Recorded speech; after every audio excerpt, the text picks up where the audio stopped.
Elf. Will Ferrell. Is this already a modern classic? Yes, confession time. We actually already started dabbling with a couple of Christmas movies.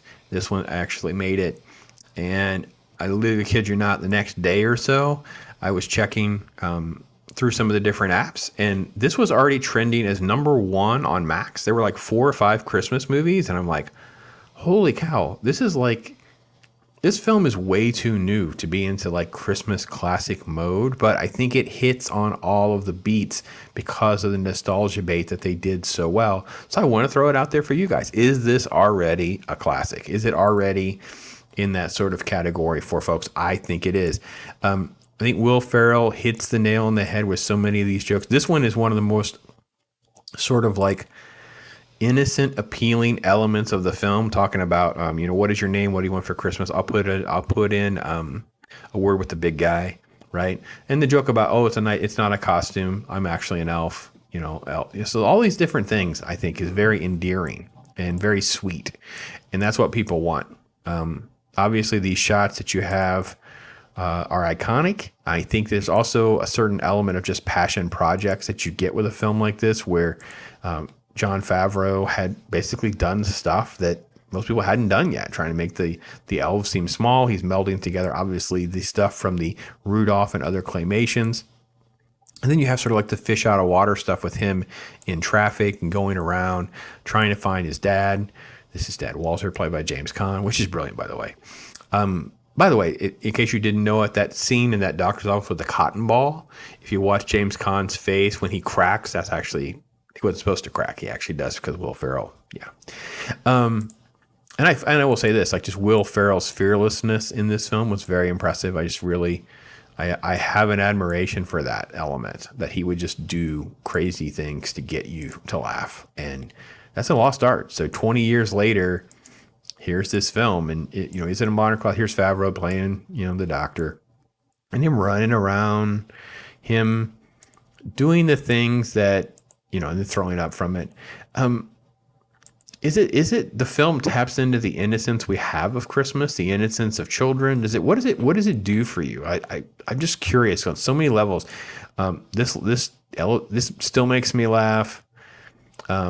His just insane shenanigans. Obviously the food, right? There's, sugar and candy corns and all, just everything about the film to me, the amount of quotes that you can pull from a film like this. I think it's achieved something that we don't give a lot of credit to already.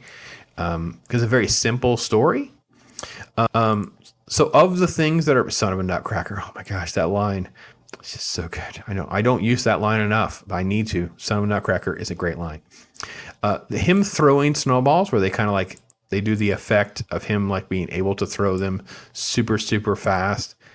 Maybe this shot, that may be one of the weaker moments or elements of the film, but that's a very small potatoes thing, isn't it? In the grand scheme of a film, it's not meant to be taken like super serious, because it's also in the vein of this sort of like romance story of this, like, it's basically a rom-com, right? Because he's actually an elf who falls in love, and it kind of changes. Because not only is he changing everyone else's lives and their appreciation for Christmas, he also is getting changed as well. So it's his story arc. And he's just very naive and silly. So yeah, I just love all of this. There's so many moments too about like how he dismantles the entertainment center to make a rocking chair.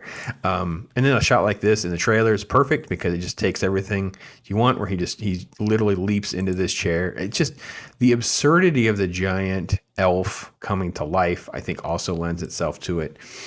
And then of course at the end, you have this sort of, see if it's, yeah, I'm not a huge fan of the Peaker Dingers. Yeah, it's fine. It all works, makes me laugh. I wish it was at the end.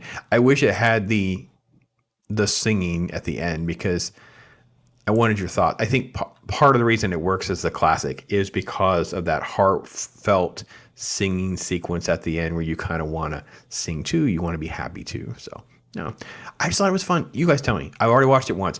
Here's the over-under. How many times will I watch this movie during the Christmas season? Because we have already knocked out one time. It's way early.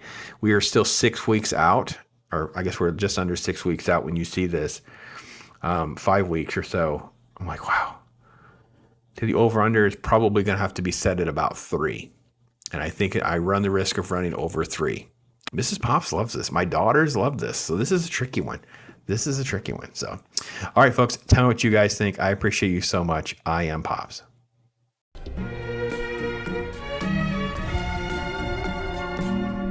Yeah. Right?